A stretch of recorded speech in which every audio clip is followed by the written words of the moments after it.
प्रिय बच्चों, मंजरी पुस्तक की पृष्ठ संख्या 112 खोल लीजिए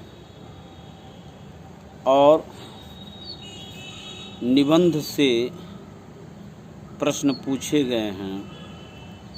इन प्रश्नों का उत्तर समझिए और समझ लेने के बाद इस निबंध के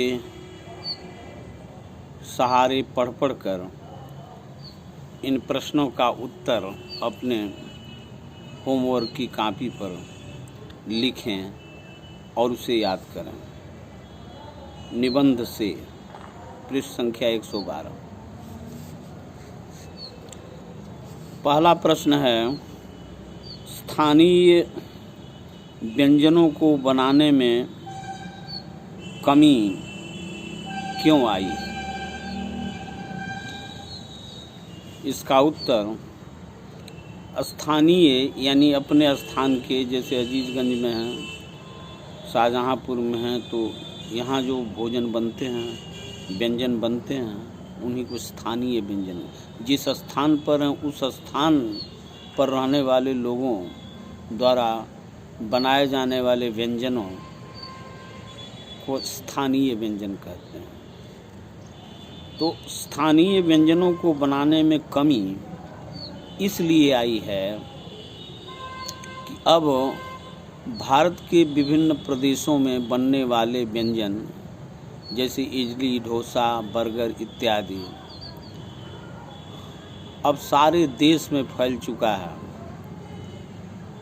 तो दूसरे प्रदेशों में बनने वाले व्यंजनों में लोग ज़्यादा रुचि ले रहे हैं और खा रहे हैं उसे, इसीलिए स्थानीय व्यंजनों को बनाने में कमी आ गई है। प्रश्न नंबर 2, आज़ादी के बाद से नौकरियों तबादलों का नया विस्तार हम किस रूप में देखते हैं?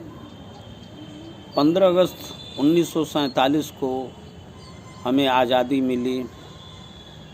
आज़ादी के कारण विभिन्न सरकारी नौकरियों में, प्राइवेट में भी इधर से उधर ट्रांसफ़र होने लगे, तबादले होने लगे, जिसके चलते यदि दक्षिण भारत का, तमिलनाडु का, केरल का, आंध्र प्रदेश का कोई व्यक्ति यहाँ उत्तर प्रदेश में आकर के नौकरी कर रहा है, परिवार सहित रहता है, तो उसके घर में दक्षिणी व्यंजन, केरल का है तो केरल के व्यंजन, तमिलनाडु का है तो तमिलनाडु का व्यंजन घर में बनता है।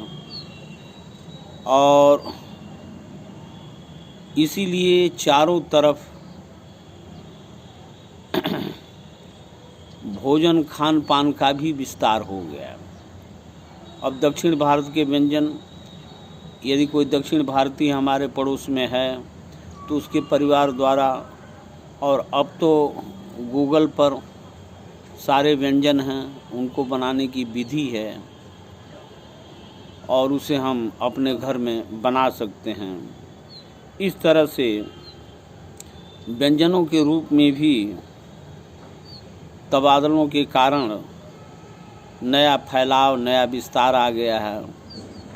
अब एक शहर में कई शहरों और कई प्रदेशों के लोग एक साथ रहते हैं, उनका खान पान, भोजन, व्यंजन सब अनेक प्रकार के हैं, इसीलिए सब विस्तार पा गया। प्रश्न नंबर 3, खान पान के द्वारा राष्ट्रीय एकता का बीज किस प्रकार अंकुरित होगा? खान पान के द्वारा राष्ट्रीय एकता का बीज इस प्रकार अंकुरित होगा कि संपूर्ण देश में, संपूर्ण प्रदेशों, सभी प्रदेशों के लोग रहने लगे हैं। एक प्रदेश में कई प्रदेशों के लोग नौकरियों के कारण बस गए हैं, घर द्वार बना लिए हैं। इस तरह से दक्षिण भारत के लोगों का मेल मिलाप उत्तर भारत के लोगों से, पूर्वी भारत के लोगों का मेल मिलाप पश्चिमी भारत के लोगों से होने लगा है। इस तरह से राष्ट्रीय एकता का बीज अंकुरित हो रहा है, बल्कि हो गया। स्थानीय व्यंजनों के पुनरुद्धार की आवश्यकता क्यों है? स्थानीय व्यंजनों अर्थात भोजनों के पुनः फिर से उद्धार की आवश्यकता यानी ज़रूरत इसलिए है ताकि हम अपनी मूल संस्कृति और मूल खान पान को भूल न पाएं और वह भी किसी न किसी रूप में बना रहे। तो इससे हमारी संस्कृति का आभास होता है, परिचय मिलता है, इसलिए इसकी आवश्यकता बनी हुई है। हम खान पान की मिश्रित संस्कृति का भरपूर आनंद क्यों नहीं ले पा रहे हैं? खान पान की मिश्रित संस्कृति का हम लोग भरपूर आनंद इसलिए नहीं ले पा रहे हैं कि किसी विशेष प्रदेश में विशेष तरह का भोजन ही हमारे स्वास्थ्य के लिए अनुकूल होता है और दूसरे प्रदेश का भोजन हमारे स्वास्थ्य के लिए अनुकूल नहीं होता।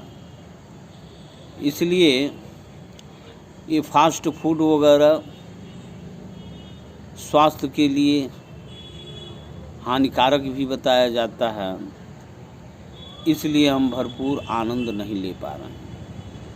खान पान की मिश्रित संस्कृति के लाभ तथा हानि लिखिए।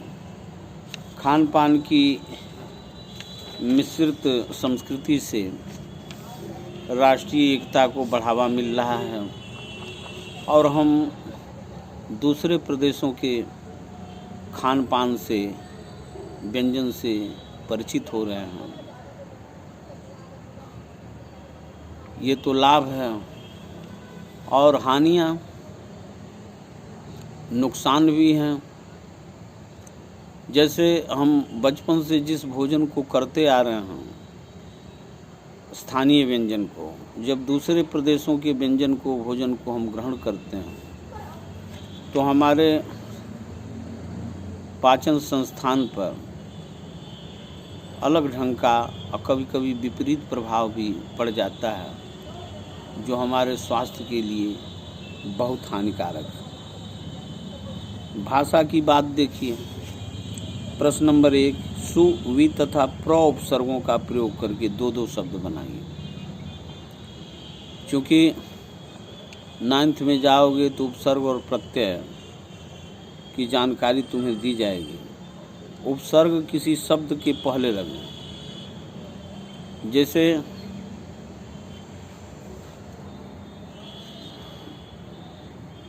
स्पष्ट एक शब्द है तो उसको और परिष्कृत रूप में लिखने में सुस्पष्ट, अच्छी तरह से स्पष्ट, सु उपसर्ग शुरू में लगा सकते हैं। सुविख्यात यानी अच्छी तरह से विख्यात, सुप्रसिद्ध अच्छी तरह से प्रसिद्ध, ये सु उपसर्ग लगा के हमने बनाया। वि जैसे शिष्ट शब्द है, वि उपसर्ग लगा दो विशिष्ट। कार शब्द है, उसमें वि लगा दो विकार। शेष शब्द है, उसमें वि लगा दो विशेष। इस तरह से वि उपसर्ग के ये शब्द बनेंगे। प्र जैसे कार में प्र लगा दो तो प्रकार। विधि में प्र लगा दो प्रविधि। वेश में प्र लगा दो प्रवेश। इस तरह से उपसर्ग लगेंगे। प्रश्न नंबर 2, जब किसी शब्द के अर्थ में विशेषता लाने के लिए उसी के समान दूसरा शब्द लगाया जाता है तो इसे शब्द युग्म कहते हैं, शब्दों का जोड़ा। युग्म का अर्थ होता है जोड़ा। शब्द युग्म कई प्रकार से बनाए जाते हैं, जैसे एक ही शब्द का 2 बार प्रयोग करके विलोम शब्दों, समानार्थी शब्दों, सार्थक और निरर्थक शब्दों से। शब्द युग्म बनाते समय दोनों शब्दों के बीच योजक चिन्ह ये पाई का लगाया जाता है। जैसे बार बार, देसी विदेशी, दिए गए शब्दों से उचित युग्म बनाइए, जोड़ा बनाइए। तो नई नई, हंसते हंसते, अपना स्वाद।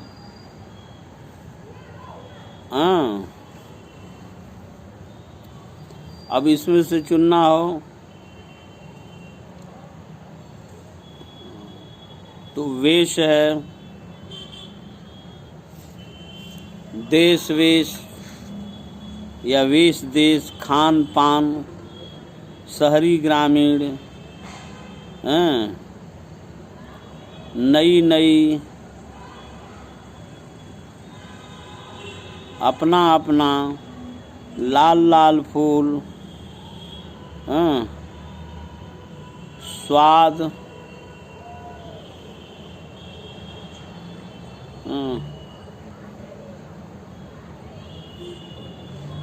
ऐसे बना सकते हैं। अब मंजरी के सभी निबंध, कहानियाँ पढ़ाए जा चुके हैं। इसका भी प्रश्नोत्तर विधिवत अपने गृह कार्य पर की कॉपी पर कर लीजिए।